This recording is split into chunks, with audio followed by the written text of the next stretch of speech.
everybody, welcome back to another video. Today I'm gonna do kind of a mix between what I eat in a day, but I'm also, as you can tell by the title, going to be using lentils in all three of the meals. So I'm going to be making a lentil recipe for breakfast, which is like a blueberry bread, and then for lunch I'm going to be making like a stew / gravy. And then for dinner, I'm going to make a crock pot recipe. So I chose lentils because since it's Frugal February, lentils are super cheap.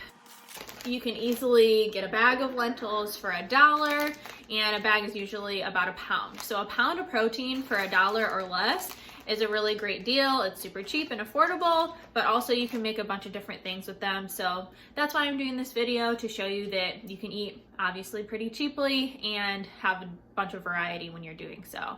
So let's get into it. So there are a ton of different kinds of lentils that you can use. These are brown and these are red. I definitely look up what you're using because they actually cook quite a bit differently depending on the kind that you're using. There's also like French green lentils, and probably a ton more that I don't even know about. So today we're gonna be using brown and red. I have used green before, but this is just what I had on hand, so this is what we're gonna use. Starting out with the breakfast blueberry bread, I had to soak the lentils overnight or for at least 6 hours, and then I'm just adding in all the liquid ingredients to a high-speed blender and then adding in the non-liquid ingredients. This recipe was very interesting. I had made it a couple years ago actually, but I made a ton of alterations to it. If I can't get through all of them during this voiceover, definitely stick around till the end and I will add in any additional notes. But this did turn out really well, but there was a lot of things in the actual recipe that I'll of course link down below, along with the next two recipes as well. This recipe was quite liquidy, as you can see. I think I will add even more flour in the future when I make it, but it did end up turning out quite well, even though the baking time was quite a bit off and I did add a few ingredients. So as you can see, after I'm putting these blueberries on, I'm going to be adding a little bit of a crumble. Everything's better with a little crumbly bumbly, so unfortunately I add this crumble a little bit too early. As you can see now, I put it in the oven for about 15 to 20 minutes, and then I brought it back out and put the rest of the crumble on, which stayed on the top. So definitely suggest that for the future if you're going to be adding a crumble to it.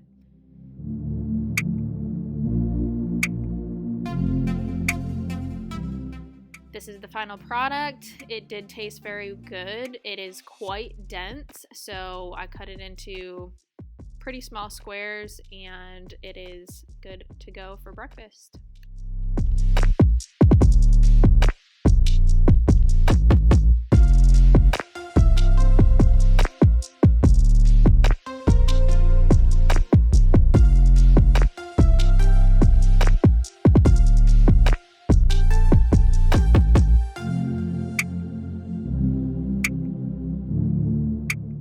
Okay, now we're moving on to lunch, and for lunch we're going to make a mushroom lentil gravy with the brown lentils.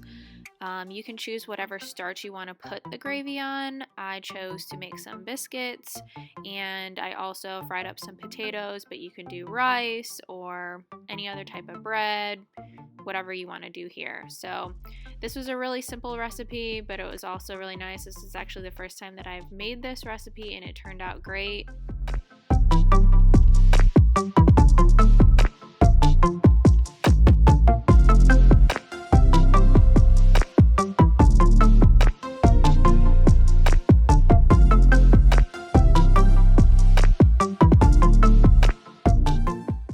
Now that the lentils are all cooked up, I am going to be using the rest of the can of some coconut milk that I had. I used half a cup for some creamer that I made earlier this week, and so I'm just putting in some oat milk to finish off the half cup that I didn't have.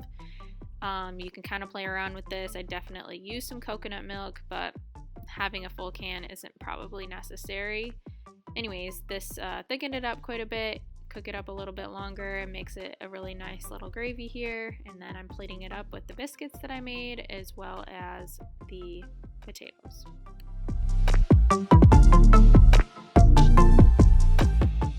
This whole recipe took about 40 minutes to make, so it was a really nice quick lunch for us.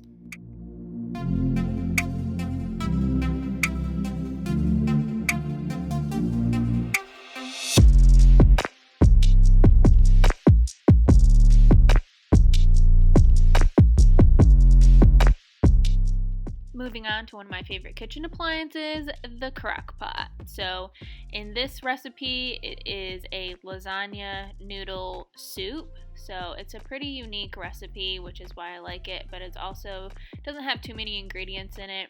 To start, it's just cooking the lentils in with the herbs and spices and letting that sit for a couple hours, and then after that is done, adding in the tomatoes. I just took some frozen tomatoes and quote unquote crushed them because I didn't have crushed tomatoes, so I just put them in like that and then added in some tomato sauce. So letting that cook through for another couple hours, and then in the meantime I will be making some tofu ricotta.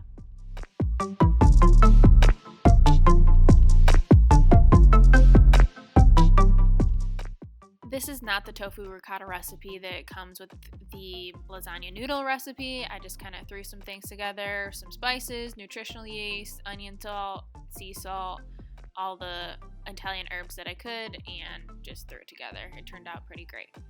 So now I'm just adding in the recipe calls for spinach, but I had some purple kale, so I just added that in and let it sit for a couple more minutes. Now for the last 20 minutes or so, you want to break up. It says to break up 8 lasagna noodles. I only broke up 6 because every time the next day, once I go to get some more soup, it soaks up all of the liquid. So I just chose 6 noodles this time, and it worked out quite a bit better. This was a great meal. It did only make about 4 to 6 cups. So if you want to double it, you could probably do that.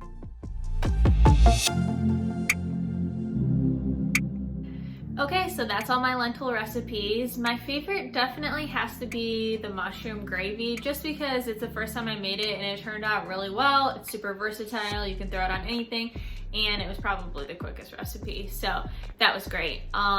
The alterations that I would make to the blueberry bread, again, I'll leave the recipe down below. The crumbly bumbly is key to this recipe, and it was not in the original recipe, but it makes everything. The original recipe is like super healthy and trying to be super healthy. It called for coconut sugar, and I just used regular cane sugar, and I used a little bit more of it. It only called for about a third of a cup in the whole recipe.